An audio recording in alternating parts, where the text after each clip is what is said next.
Daniel never imagined that a casual remark would completely change the way he looked at work. It all started on an ordinary Saturday morning. Sunlight streamed through the kitchen windows as he answered emails on his laptop, barely noticing the aroma of fresh coffee filling the room. His wife, Emily, quietly placed a mug beside him and took a seat across the table. "I've been thinking," she said.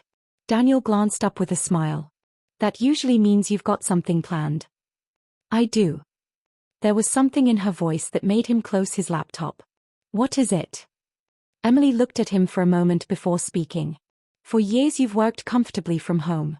Every day I hear you complain about deadlines, clients, and meetings. But I don't think you've ever truly understood how hard some other people work." Daniel frowned. "What are you talking about?" "The people whose work most of us never notice." He shrugged.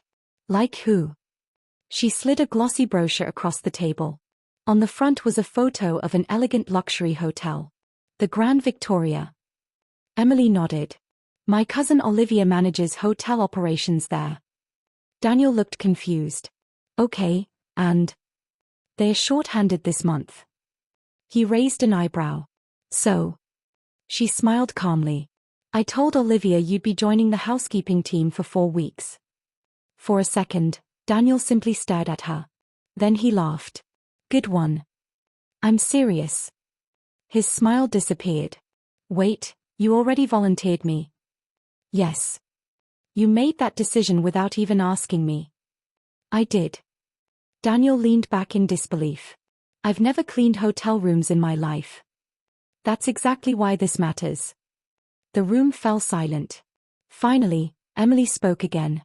"A few months ago, while we were staying at a hotel, you said housekeeping was probably the easiest job in the building." Daniel remembered the comment immediately. "I didn't mean anything by it." "But someone heard you." He looked puzzled. "Who?" "My sister." He blinked. "What does she have to do with it?" "Before she became a teacher, she spent nearly 5 years cleaning hotel rooms." Daniel felt the words hit harder than he expected. He hadn't realized anyone had been listening. Emily continued gently. "This isn't about punishing you. I just want you to understand what real effort looks like when nobody's applauding." Daniel looked down at the hotel brochure lying on the table. For the first time, he wasn't sure what to say. 3 days later, dressed in a plain housekeeping uniform instead of his usual office clothes, he stood inside the magnificent lobby of the Grand Victoria Hotel. Guests hurried past him with expensive luggage. Business travelers chatted while checking in. Families waited excitedly for elevators. No one paid attention to the new employee standing nervously near the entrance. A name tag on his chest read, "Daniel, housekeeping trainee." His stomach tightened. A cheerful woman approached with a welcoming smile. "You must be Daniel. You must be Olivia." She shook his hand warmly. "Welcome. Today isn't about speed. Today is about learning how much happens behind the scenes." She led him away from the polished marble lobby and through a set of staff-only doors. Within seconds, the glamorous atmosphere disappeared. Instead of chandeliers and soft music, Daniel found busy service corridors filled with rolling linen carts, industrial washing machines, shelves stacked with towels, and employees moving quickly in every direction. Olivia smiled. "This is the side of the hotel guests almost never see." Daniel slowly looked around. Only then did he realize that keeping a luxury hotel running wasn't magic. It was hundreds of hard-working people quietly doing their jobs, long before any guest ever opened a room door.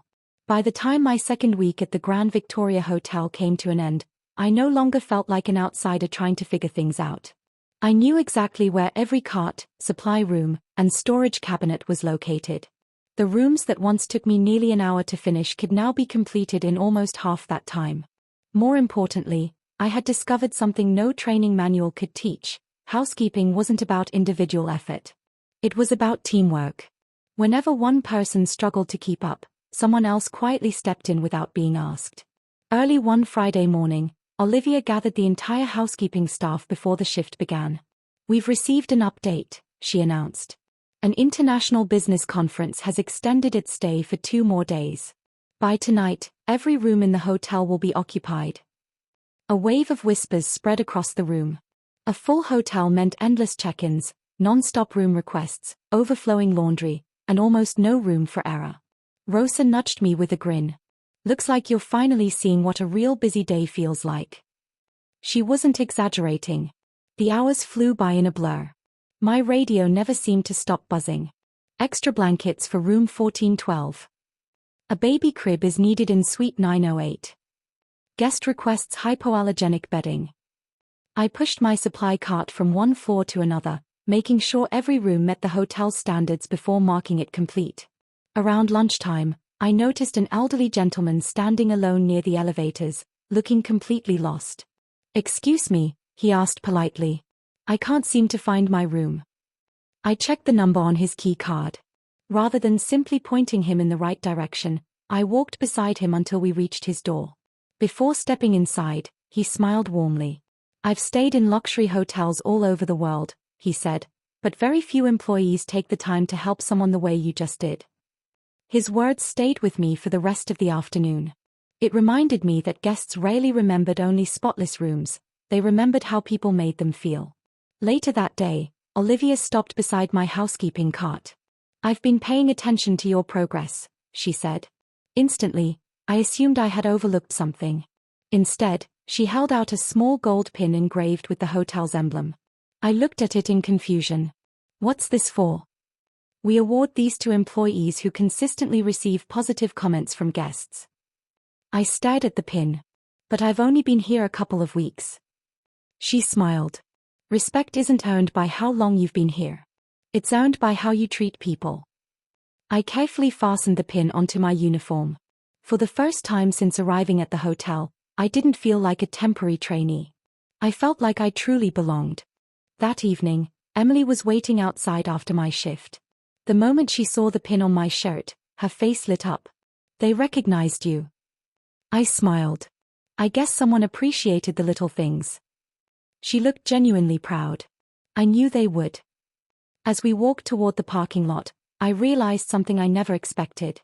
The assignment I'd once considered a punishment had become one of the most rewarding experiences of my life. And somehow, I sensed the biggest lesson hadn't arrived yet.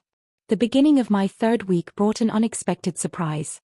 After the morning briefing, Olivia asked me to stop by her office. My first thought was that I'd made a mistake. Instead, she closed the door, handed me a sealed envelope, and smiled. "Go ahead." Inside was an official letter from hotel management. Across the top, bold letters read, "Guest Excellence Recognition Award." I looked at Olivia in disbelief. "I think you've given this to the wrong person." She turned her monitor toward me. Several guest reviews had been submitted over the weekend. One family praised a staff member who helped recover a backpack containing passports and travel documents. An elderly couple thanked an employee who patiently guided them through the hotel after they became confused. Another guest complimented a housekeeper for noticing a leaking faucet before it caused serious damage. Every review ended with the same name. Daniel. I could hardly believe it.